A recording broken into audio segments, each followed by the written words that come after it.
खुदावन का शुक्र करते हैं अभी तक के जो इबादत हम लोगों ने करी और ये वर्शिप हुई। हमने अपनी बात खुदावन से कही। अब ये समय है कि हम खुदावन की बात को सुने उसके कलाम के द्वारा। तो एक बार हम फिर से पढ़ेंगे पहला शमूएल उसका दूसरा अध्याय, पहला शमूएल उसका दूसरा अध्याय और 12 से लेकर के 17 पद तक मैं आपके सामने पढ़ रहा हूँ। यहाँ इस तरह से लिखा हुआ है,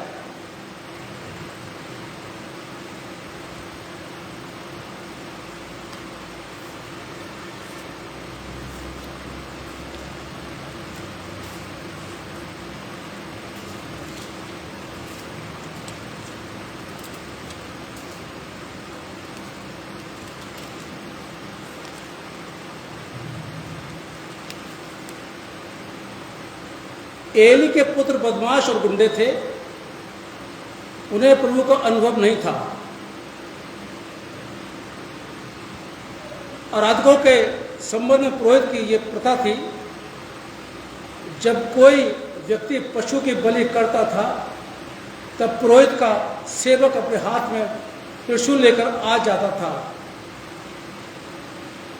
जब मांस कढ़ाई, देगची, अंडा अथवा हड्डी में पकड़ने लगता था तब सेवक त्रिशूल को उसमें चुभोता था। जो मांस त्रिशूल में लग जाता था वह पुरोहित ले लेता था। शिलो में आने वाले हर एक इस्राएली के साथ ऐसा ही व्यवहार किया जाता था।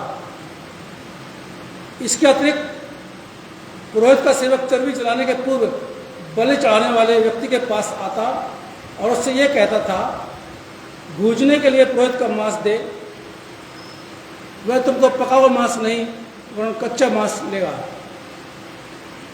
यदि बलि चढ़ाने वाला व्यक्ति उसको यह उत्तर देता, पहले उन्हें चर्बी जलाने दे, उसके बाद जितना मांस लेने की इच्छा हो उतना ले लेना, तो सेवक उससे कहता था, नहीं, मुझे अभी कच्चा मांस दो, यदि तुम नहीं दोगे तो मैं उसको बलपूर्वक ले लूँगा। युवा पुरोहित को यह पाप प्रभु की दृष्टि में अत्यंत गंभीर था, क्योंकि वे प्रभु की भेंट का तिरस्कार करते थे। खुदा अपने वचन के पढ़े जाने पर बरकत बख्शे, आमीन। आज का जो टॉपिक है वो है तौबा के प्रति गंभीरता, यानी तौबा करो या नाश हो जाओ। तो तौबा के प्रति गंभीरता, और इसका जो मुख्य पद निकालिएगा लूका 13 पद 5, जरा जिसको मिल जाए पढ़ दीजिएगा। लूका 13 पद 5।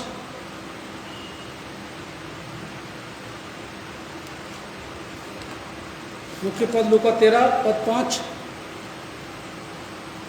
मैं तुमसे कहता हूं कि नहीं, परंतु यदि तुम मन न फैलाओगे तो तुम सब भी इसी रीति से नष्ट होगे।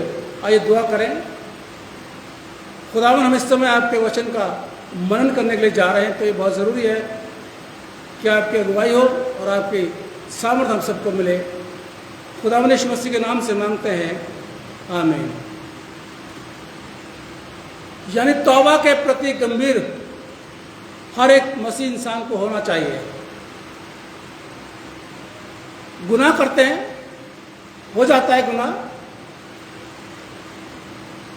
लेकिन तौबा भी गंभीरता पूर्वक करनी चाहिए। तौबा समझते हो, प्रायश्चित। ऐसा नहीं गुनाह नहीं होता है। हम लोग तो, क्योंकि यीशु मसीह गुनहगारों को सहारा देने के लिए आए, उन्होंने तो गुनहगारों के लिए अपनी जान दी। लेकिन अगर गुनाह होता है, हमसे हो जाता है जानबूझ के अनजाने में, तो तौबा भी बहुत ज़रूरी है।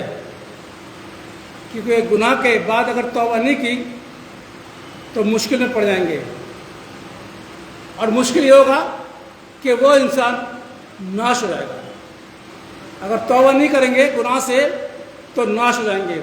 इसलिए तौबा के प्रति गंभीर होना चाहिए, या तो तौबा करो या फिर नाश हो जाओ, दोनों में से एक ही कंडीशन है जो हम लोग कर सकते हैं।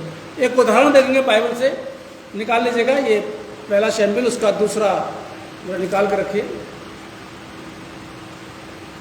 12:17 जो मैंने अभी आपके सामने पढ़ा। इनका गुनाह, ये एली याजक के बेटे, याजक समझते ना, खुल के बोल दूं, पादरी साहब के बेटे, सीधी सी बात है, सिंपल सी बात है, पास्टर के दोनों बेटे। अब मेल बलि यानी जो बलि चढ़ाई जा रही है, जानवरों की जो पशु की बलि चढ़ाई जाती थी, खुदा को भेंट देने से पहले ये लोग खुद लिया करते थे। हालांकि व्यवस्था में लिखा था कि जो बलि का है उसकी जो रान है वो याजक की होती थी, जो अच्छा वाला होता था वो याजक को पहले, खुदा के बाद याजक को दिया जाता था और याजक के बाद फिर वो बांटा जाता था। लेकिन ये दोनों लड़के, पादरी साहब के दोनों लड़के क्या करते थे, ये पहले लेते थे, और अगर इनको मना करो, लोग जो वहाँ के जो सेवक लोग थे, जो काम करने वाले लोग थे, वो मना करते थे, वो कहते नहीं भाई पहले खुदा को जाएगा फिर तुम्हारे पास आएगा। तो ये उन लोगों को डांटते थे, मारते थे। एक त्रिशूल जैसा एक सांचा सा बना हुआ था, 3 कांटों वाला, कांटों का उसको सब बोलते हैं फ्रेम। तो वो कांटा इसलिए होता था कि जब कढ़ाई में मांस पकड़ा है तो उसको निकालते थे वो लोग, उस कांटा डाल करके, और जो अच्छा वाला पीस हुआ करता था वो उसको पहले निकाल लिया करते, जबकि अच्छा वाला पीस जो था वो खुदा को देना था। यानी पहली भेंट खुदा को, जैसे अभी बच्चों ने दी, बेटी ने दी, और भी जो एक परिवार यहाँ बैठे हुए उनका मकान किराए पर चढ़ा था, पहली भेंट वो पहला रेंट लेकर के यहाँ पर आए, अपना पूरा करते हैं। तो पहला जो होता है वो खुदा का होता है। और ये भी अभी राजेश ने देखा कि बेटा हुआ, पहले भेंट को लेकर के वो खुदा घर में आए। ये मसीहों को सीखना चाहिए। आपके घर में जो भी बरकत मिलती है, कुछ लोग तो ऐसे जो पहली और तीसरी आखिर 9 साल तक तो लाए नहीं, और इतनी बरकत उनको मिली है, सब कुछ मिला है, लेकिन नहीं लाए। और वो परिवार है, एक ही उनके पास पशु का दूध देने वाला, एक पशु का पहला दूध पहले हमारे पास आएगा। छोटी जगह पर उन्होंने सब्जी बोई है, शायद थोड़ी सा प्लॉट था उनका खाली, उसमें जगह बोई है। पहली सब्जी का फल वो ऑफिस में आएगा सबसे पहला, उसके बाद वो अपने कुछ भी करते हैं। ऐसे लोगों को बरकत भी खुदा बहुत देता है। तो पहला जो फल होता है, पहली जो भेंट होती है बाइबल के अनुसार वो खुदा की होती है। बेटा भी, बेटी भी, पहला बच्चा भी खुदा का होता है, बाद में हमारा होता है, ये भी ध्यान रखिएगा। तो ये लोग क्या करते थे, पहले पादरी साहब के दोनों बेटे पहले वो अपनी भेंट लेते थे। मना करो भैया ऐसा मत करो, आप पहले खुदा को देंगे, तो उनको डांटते थे। लिखा हुआ इसको तो पढ़ लेना, डांटते थे उनको। चर्बी नहीं खानी पड़ती थी, चर्बी को निकालना पड़ता था। ये 16 में लिखा हुआ है, लय व्यवस्था 7:23 को आप पढ़ेंगे तो यहाँ पर लिखा हुआ है कि जो चर्बी होती है उसको अलग कर दिया था, लेकिन ये चर्बी भी लिया करते थे।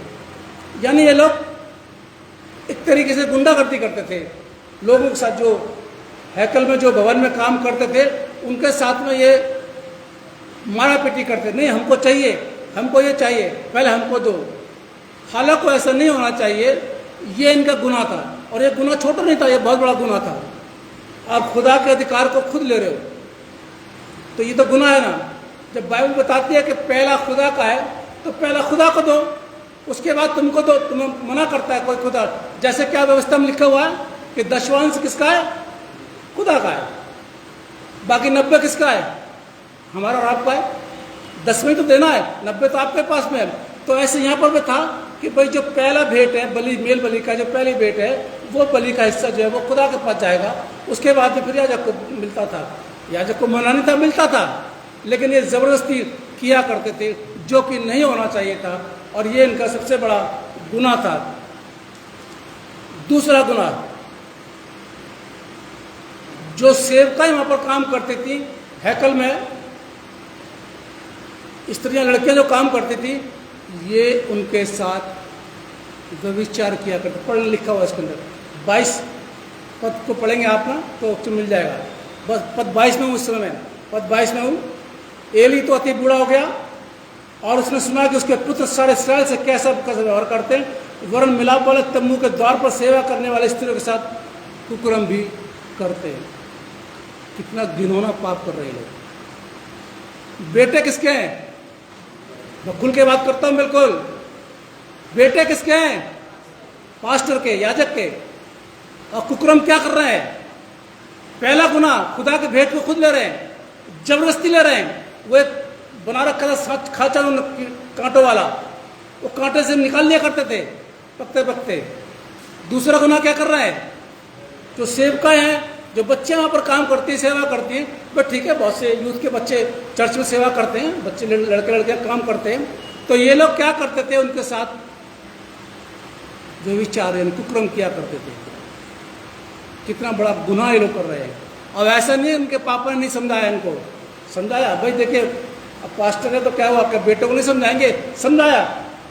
पद 23 को मैं पढ़ रहा हूं। तब उसने उनसे कहा, ये बाप समझा रहा है, तुम ऐसे ऐसे काम क्यों करते हो? मैं सब लोगों से तुम्हारे कुकर्म की चर्चा सुना करता हूं। हे मेरे बेटो, ऐसा ना करो, क्योंकि जो समाचार मेरे सुनने में आता है वह अच्छा नहीं। तुम तो यहोवा की प्रजा से अपराध करो। आगे बात गुनाह का सीधा शब्द आगे इस्तेमाल हो गया ना, जुर्म कराते हो, अपराध कराते हो तुम लोग। अरे खुद तो करते हो, तुम उनसे भी करवाते हो। कैसे करवाते थे? कि जबरदस्ती भेंट को लिया करते थे, ये उनसे गुनाह करवाते थे। पद 25 जरा पढ़िए, क्या लिखा हुआ है? आप लोग पढ़िए पद 25, जोर से पढ़िए कोई भी जी। यदि एक मनुष्य दूसरे मनुष्य का तब तो अपराध करे, तब तो खुदा उसका न्याय करेगा। परंतु कोई मनुष्य यहोवा के विरुद्ध पाप करे, यानी खुदा के विरुद्ध पाप करे, तो उसके लिए कौन विनती करेगा? ये पापा समझा रहे हैं। भाई इंसान ने इंसान के साथ गुनाह कर लिया, कोई बात नहीं, गलती हो गई, लड़ाई झगड़ा हो गया, एक दूसरे को गाली बक दी, समझौता भी हो गया, लेकिन आप तो खुदा के विरुद्ध गुनाह कर रहे हैं। कितनी बड़ा गुनाह ये गुनाह का शम होने वाला बात होती है। अरे जानबूझ के आपको पता है कि खुदा की पाक हैकल है, आपको पता है कि यहाँ पर खुदा की आराधना होती है, आपको पता है यहाँ पर खुदा के लिए भेंट दी जाती है, आपको पता है कि जो कुछ होता है वो खुदा के लिए होता है, उसके बावजूद भी यदि जानबूझ कर गुनाह करें तो क्या फायदा, क्या मिलेगा फिर? अब बाप ने समझाया इनको, बेटों को, दोनों बेटों को, लेकिन ये दोनों बेटे इतने ढीठ कि नहीं समझे। उसके बाद इनका नाश हुआ। जरा 4 अध्याय में आ जाइए, इसी का पहला शमूएल 4 में आ जाइए और 11 पद जरा पढ़िए, 4 का 11। पहला शमूएल 4 का 11। और परमेश्वर का संदूक छीन लिया गया और एली के दोनों पुत्र ओपनी और पिनास भी मारे गए, यानी पादरी साहब के दोनों बेटे मारे गए जो ये गुनाह कर रहे थे, दोनों के दोनों। ये वाचक संदूक की बात हम बाद में करेंगे, ये बहुत लंबी स्टोरी है इसकी। लेकिन उस समय ये मारे गए और जानते हैं इनकी बीवी मर गई। आ जाइए पद 19 में, 4 को 19 में आइए जरा पढ़िए। उसकी बहू पिनात की स्त्री गर्भवती थी और उसका समय समीप था जब उसने परमेश्वर के संदूक के छीन लिए जाने और अपने ससुर और पति के मरने का समाचार सुना। तब उसको जच्चा का दर्द उठा और वह धुर गई और उससे एक पुत्र उत्पन्न हुआ। और आगे 20 पद में लिखा हुआ है, 20 पद और पढ़ दिए इसी का। उसके मरते मरते, देखिए उसके मरते मरते, यानी यही मर गई बेटी भाई, यही मर गई। पादी साहब भी मर गए, दोनों बेटे मर गए और बहू मर गई और जो बच्चा हुआ वो ही मर गया। ऐसा नहीं है कि खुदा दंड नहीं देता है, देता है, देर से देता है लेकिन देता है। अरे भाई तुम इतना बड़ा कुकर्म करोगे कब तक बचोगे?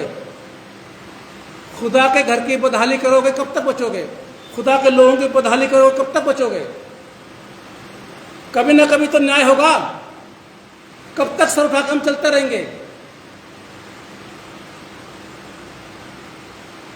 खुदावंद यीशु मसीह किसी को भी नहीं छोड़ेंगे, चाहे वो कितना बड़ा प्रीचर हो, चाहे वो कितना बड़ा भी बाइबल का जानने वाला हो, नहीं छोड़ेंगे। अगर गुनाह करेंगे तो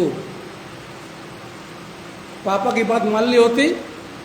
हाँ, बात अलग है कि कुछ विद्वान कहते हैं कि पापा ने गंभीरता से नहीं समझाया, लेकिन भाई चाहे गंभीरता से समझाया या नहीं समझाया, लेकिन समझाया तो सही।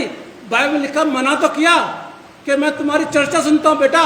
बाहर के लोग, कलीसिया के लोग आके मुझे बताते हैं, जो चर्च में आराधना करने के लिए आते हैं, मुझे बताते हैं कि तुम उनके साथ में गलत काम करते हो, ऐसा मत करो। लेकिन फिर भी नहीं सुधरे, नाश हुए। तौबा कर लेते तो बच जाते हैं। इसलिए मेरे अजीजों, खुदा का घर पाक होता है। यीशु मसीह ने क्या बोला? तेरे घर की धुन मुझे खाया है। कोड़े मारकर यीशु मसीह ने खुदा के घर से बाहर निकाल दिया जो व्यापार कर रहे थे। खुदा घर में कोई व्यापार, कोई बिजनेस अलाउ नहीं है, बिल्कुल भी। बाइबल बताती है, मैं नहीं बता रहा हूं, बाइबल बताती है। खुदा घर में सिर्फ खुदा की इबादत होती है, खुदा काम होता है, और कोई गलती नहीं करनी चाहिए। जैसे ये दोनों बच्चे बेटे कर रहे थे, आराधना करनी है, इत्मीनान से, रूह सच्चाई से आराधना कीजिए। जो भेंट देनी है आराम से भेंट दीजिए, जो हो रहा है आराम से सुनिए। गलत काम खुदा घर में बर्दाश्त नहीं किया जाएगा, यानी खुदा के विरुद्ध। अगर खुदा घर में कोई गलत काम होता है, चाहे वो पास्टर हो, चाहे उसकी औलाद हो, और चाहे चर्च के लोग हो, कोई भी क्यों ना हो, ये गवाही है सबके लिए, यानी तीनों कैटेगरी के लिए, चाहे पादरी साहब हो, चाहे उनकी औलाद हो, और चाहे चर्च के लोग हो। खुदा किसी में पक्षपात नहीं करता,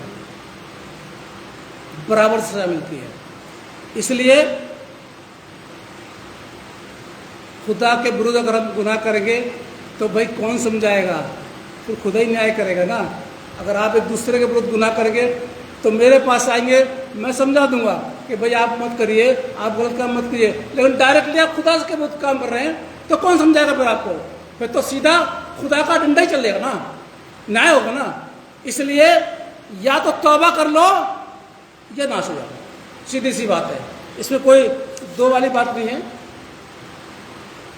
और तौबा नहीं करेंगे तो नाश हो जाएंगे। अभी लूका 13 में आ जाइए आप, अब लूका 13 में आ जाइए। देखिए यहाँ पर कुछ एक बातचीत हो रही है जो यीशु मसीह बता रहे हैं। अच्छा, ऊपर के हेडलाइन जरा पढ़ दीजिए, मोटा मोटा से लिखा हुआ, क्या लिखा हुआ है? लूका 13 के ऊपर क्या लिखा हुआ है? जोर से बोलो।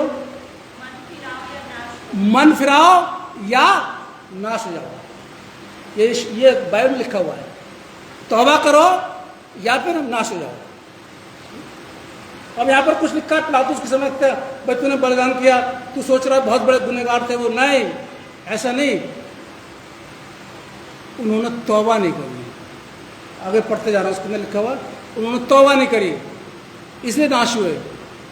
दूसरा फिर उदाहरण दिया गया है कि मैं तुमसे कहता हूं कि नहीं, परंतु यदि तुम मन न फिराओगे तो तुम सब भी इसी रीति से नष्ट हो जाओगे। एक चांस है हमारे पास, एक मौका है, एक टाइम है, एक टाइम लिमिट है हमारे पास कि संसार को छोड़ने से पहले अपने गुनाहों से तौबा कर लें। मैं हर बार कहता हूं 5 मिनट पहले आइए चर्च में, 9:25 पे आ जाइए। बड़ा ताज्जुब हो जाएगा अगर किसी दिन लोग 9:15 बजे आ गए, 9:15 पर अगर आ गए तो कितनी बात है। लेकिन कईयों की बहुत दूर से आते हैं, उनकी मजबूरी मैं समझता हूँ। जो दूर दूर से आते हैं, कन्वेंस की दिक्कत पड़ती है, बस सर बात पड़ती है। लेकिन जो आसपास रहते वो, उनका तो पता नहीं चलता। तो खुदा मौका दे रहा है, इबादत करने से पहले तौबा कर लीजिए।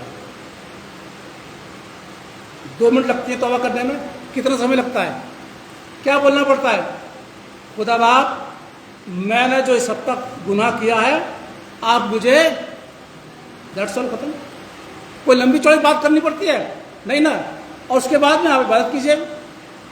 यानी कहने का मतलब है प्रतिदिन शाम को पूरे दिन के बाद हम सोने जाते हैं तब दिन भर के गुनाह को याद करके तौबा करनी चाहिए, क्योंकि कोई पता नहीं है कि कल का दिन हम देख सकेंगे या नहीं। इसलिए गलती हो जाती है, ऐसी बात नहीं होती है। हम लोग ऐसे माहौल में रहते हैं, ऐसी जगहों पर काम करते हैं, सब कुछ बात है। चारों तरफ का माहौल हमारा जरूर नहीं कि पाक हो, जरूर नहीं कि चारों तरफ के माहौल में हमारे मसीह लोग हों, और भी लोग रहते हैं। सब लोगों के बीच में काम करना पड़ता है, हमें रहना पड़ता है, उनसे संपर्क में रहना पड़ता है, उनसे बातचीत करनी पड़ती है, उनसे दोस्ताना भी करना पड़ता है, तो गुनाह हो जाता है। लेकिन यीशु मसीह ने मना नहीं किया कि तौबा मत करो। यीशु मसीह तो कहते हैं ना तौबा कर लो, शाम को तौबा कर लीजिए, क्या परेशानी है। और ठीक है, दूसरे दिन दिखा दिया खुदा ने, अच्छी बात है, क्या पता ना दिखाए, फिर क्या करेंगे, फिर सीधा क्या होगा, न्याय पूरा। इसलिए तौबा करो या नाश हो जाओ। खुदा बाप हर गुनहगार को मौका देता। निकाल लीजिए दूसरा पत्रस, निकालिए जो पढ़ा गया था, दूसरा पत्रस 3रा अध्याय। खुदा बाप हर एक को मौका देता है। पद 9 जरा जोर से पढ़िए, दूसरा पत्रस 3रा अध्याय पद 9 जी पढ़िए, पेज नंबर 331। अगर किसी को मिल गया तो निकाल लीजिए, दूसरा पत्रस 3रा अध्याय 9 जी, नहीं 9 पद बेटा, 9 पद। हाँ, प्रभु अपनी प्रतिज्ञा के विषय में देर नहीं करता, जैसी देर कुछ मसीह समाज के लोग समझते हैं। अरे पता नहीं कब आएगा यीशु, है ना, कब आएगा, हम तो बचपन से सुनते चले आ रहे हैं, कब आएगा यीशु, आएगा भी कि नहीं आएगा। पर इसमें यहाँ पर क्लियर कर जा रही है, प्रभु अपनी प्रतिज्ञा में देर नहीं करता, जैसे आजकल कुछ लोग समझते हैं। आगे, पर तुम्हारे विषय में धीरज धरता है और नहीं चाहता कोई नष्ट हो। हालेलुया, मौका मिले सबको। खुदा खुद चाहता है कि जिंदगी खत्म होने से पहले हर इंसान को मौका मिले, मौका मिले। हम सोचते हैं अरे नहीं आया। कई लोगों से बातचीत होती है, अरे पादरी साहब आपकी बाइबल में लिखा हुआ है यीशु मसीह आएंगे, यीशु मसीह आएंगे। हमारी तो इतनी उम्र हो गई, बस 63 तो मुझे ही हो गया, बचपन सुनते चले नहीं आए, कब आएंगे जी यीशु मसीह, कब आएंगे। मैंने कहा देखो भाई, खुदा के कलाम में लिखा है तो पक्का है, वो तो आएंगे। ये तो हम नहीं जानते कब आएंगे, लेकिन आएंगे। और वो इसलिए नहीं आ रहे कि मौका मिल रहा है। आज मौका है, आज आपके पास मौका है तौबा करने का। तौबा कर लीजिए ताकि हम नाशों से बचें। इसलिए जिसके कान है वो सुन ले कि खुदा कलाम मसीहों से क्या कहता है। तौबा करने के प्रति गंभीर हो, तौबा करो या नाश हो जाओ। खुदा हम सबको बहुत बड़ी बरकत दे। आइए हम दुआ करें। खुदावन, हम आपका शुक्रिया अदा करते हैं आज के इस वक्त के लिए जो आपने हमको दिया। हमने आपका वचन बोल दिया है, हम चाहते कि बड़े, लेकिन इसमें हमारी मर्जी नहीं बल्कि आपकी मर्जी पूरी हो। और खुदावन, जितनों ने आज का वचन सुना है उन सब पर आपने अनुग्रह हाथ रखना।